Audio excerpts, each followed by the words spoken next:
And thanks for tuning in. Here we go. We are live with Game 8 here. Take it away. Yeah, and potentially the last game or the second to last game. It's going to be either way. And it looks like ZeNEX has thrown up their final player. This is their final player, in fact, because they cannot throw up another one. It is Cutter. And I don't know too much about Cutter either, man. So this could be pretty interesting stuff. His opponent is going to be Tatov. And Tatov so far winning that first game on Sandshore and Mist. Now the map pin user is Atlantis Spaceship, which is another cool map that I really like. And I'll just talk a little bit about the map and the reason why I like it. You have the natural and everything looks all fine and dandy, but the third is very critical here because the third has its own path over to the enemy third. What you're going to see is a lot of multi-pronged action because of the way that is designed. Yeah, interesting. I have seen a game or two on this map. I really like the layout. And then over at the fourth, I believe there's 3 gases and a high yield as well. Yeah. That's good to call out. It's called the question. It's so crazy that they didn't even know how to name it. Wow, 3 gases. That is kind of nuts. I'm not sure if this is a high yield anymore. The map might have been changed, but I believe it still is. It's a very interesting dynamic for sure. Also, the fourth for these two players has its own attack path over here on the top left with the Zelnaga Tower. So there are 3 attack paths total on this map. And if you've ever seen a late game scenario on this one, it gets pretty hectic, man. Does it? Yeah, it's pretty crazy. Well, I mean, straight up, bro. Straight up. Getting swole with it, brother. Do you ever watch? Oh, you don't watch Sounds Workaholics, like do you? Hulk Hogan. No, it's Workaholics, man. I haven't seen it. It's like, it's my favorite TV show now. Bar none. It's hilarious. It's like The Office, Always Sunny in Philadelphia, kind of blended together into a sort of like post-college work environment. It's all about like a post-college work environment. It's like the exact same situation we're in. Yes, in life, because and that's what the show is about. I mean, it's literally about post-college life, and it's hilarious. My diploma from college is just sitting on the wall collecting a lot of dust right now. Putting that to good use. It's great dust collector, yes. Yeah, indeed. I have not shown it to a single employer since I've graduated. But you never know. Definitely paves the avenue of going for your master's. Someday, if you so choose. If you so choose. Now, Tatov scouting with a Zealot here. Not sending it all the way across the map. He's actually chasing that SCV back towards his base, and he's going to get a spot on it for that Stalker. But he's not going to send the Stalker into Scout. He really wants to deny scouting here at his natural, and I think that's because he's going for a relatively risky 1-gate FE. Well, Zenith did open up with, I believe, a 1 barracks expand. He did indeed. His command center actually is going to be a little bit earlier than Tatov's is. So if anything, he's the one who's taking the bigger risk. Of course, he's got a bunker. That mitigates risk. And the probe trying to run in. But I think both players kind of have a feel right now, and they know, hey, there's a bunker at the front door. Hey, you've got a Zealot and a Stalker at the front. And it's a big map, probably going to see a quick expand here from both guys, and that's exactly what's going on right now. Yeah, it's a little more difficult for the Terran to get a feel for what's going on, though, just purely based on inference. That's true. If you see a bunker at the front, you know he's invested in a position down ramp. Yeah, that's true. Unless it's just totally fake. And that's why he's running the SCV in right now, to confirm. And he does see that Nexus, so he knows exactly what's going on. I'm surprised he actually didn't go up into the main there with the SCV. He certainly had an opportunity. I don't know why he didn't. Yeah, could have made sure, check to see additional buildings. Yeah, I mean, you're just confirming that it's a 1-gate as opposed to, a 2-gate or... You're just confirming that there aren't 4 hidden gates back there and the Nexus is going to be canceled. That too. That's definitely a possibility. Some of the dirtier Protoss players will bust things out like that. Oh, yeah. I've had my fair share on ladder. Oh, good times. Yeah. You call it a good time. I call that a terrible time. It's good times. Here's the Marine. It's good times when you hold something like that off. I'm sure it's good times for the Protoss player who does it on you, too. You're just like, yes. I know, right? Get some. Those are the best wins on ladder, man. When somebody just tries to hold off your pants off and you just hold it off beautifully. I agree. Just an immaculate defense. You macro out of it, and they're just owned. I think it's better when you serve the revenge on a dish platter and you cheese them back. You hold off Revenge the cheese. is a dish served cold. Yeah. Yes, yes, yes. Words from the wise HG. Yes. I love it. Well, here's the robotics facility. There's the ComSat going down. I like the position on that one. I think he sees... Oh, he didn't see the 2 gates. It's a big main, so you can hide a lot of stuff, but at the very least, he sees the robotics facility, and we'll see where he goes from there, man. We'll see what Tatov's going to do, too. Certainly looks like 5-gate robo, though, if he throws down 2 more.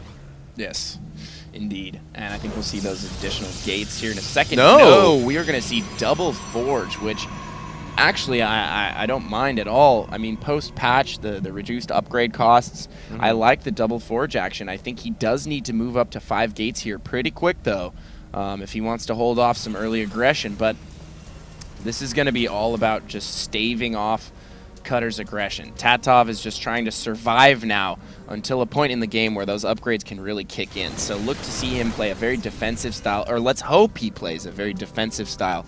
Doesn't move out and make any mistakes. And I don't see why he would move out. That would be a very risky. Yeah, he doesn't have that many gateways, and he invested in 2 forges. Is he going to get the upgrades, though? That's what I'm looking to see here. Yes. Both at the same time, both dropping Chrono Boost. Very clean, very precise. And you're right, just going to sit back and play defensive. It always looks real cute when you line all those things up. He actually would have been more efficient if he got 1 upgrade first. I know. But it's like a human thing. It's like, I want to get both at the same time and drop my Chrono Boost at the same time. Absolutely. I do that all the time. Oh, he's even timing the Chrono Boosts perfectly. Yeah. I like it. Yeah, so far so good. This build's pretty clean. We do have +1 finishing for our Terran player, so he's getting upgrades of his own pretty early on here, which I like. And I think we're going to see a pretty quick 3rd CC here out of Cutter in just a moment, excuse me. It should be coming up any time now. Yeah, and there it is. The minerals. You are so good, pain user.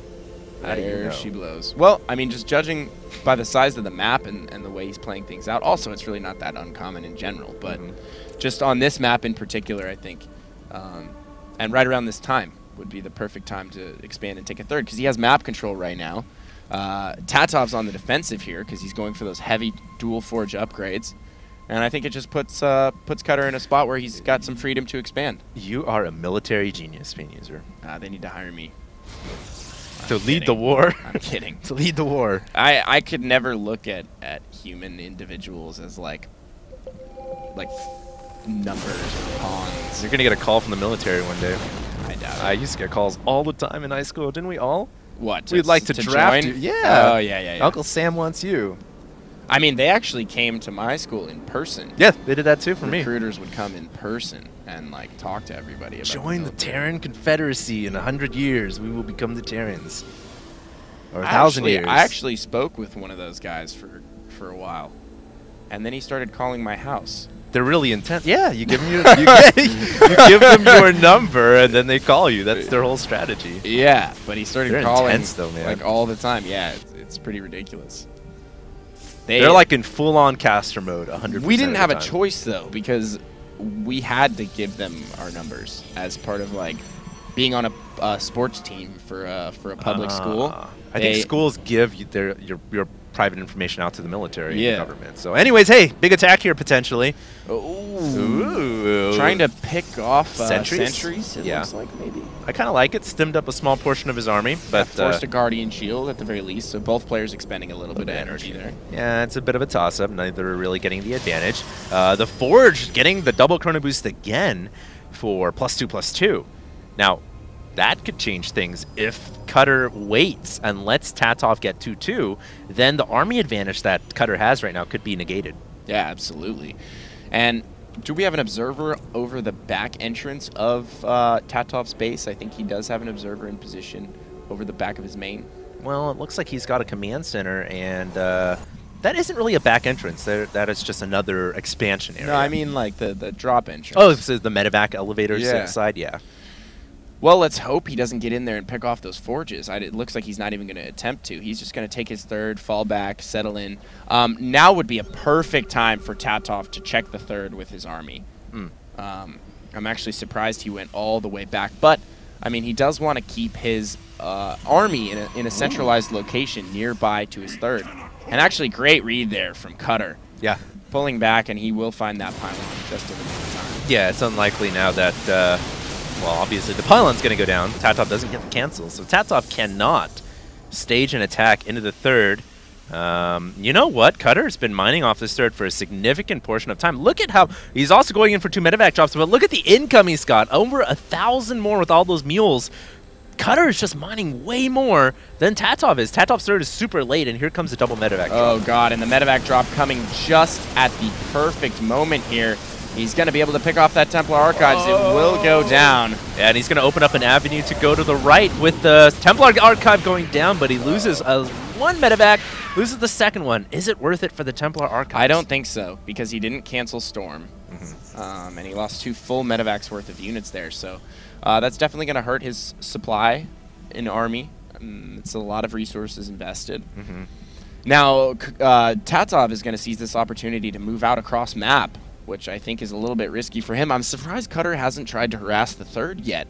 Even just stimming a small group of units and sending it around the far side of the map in order to get in on that third and do some damage.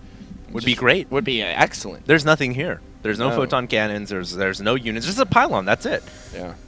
You're right. It really seems like both players are sticking with the ball mentality here, which we talked about before. On a map like this may not pay dividends. Oh. Yes. Yes, yes. There's a missile turret there, though.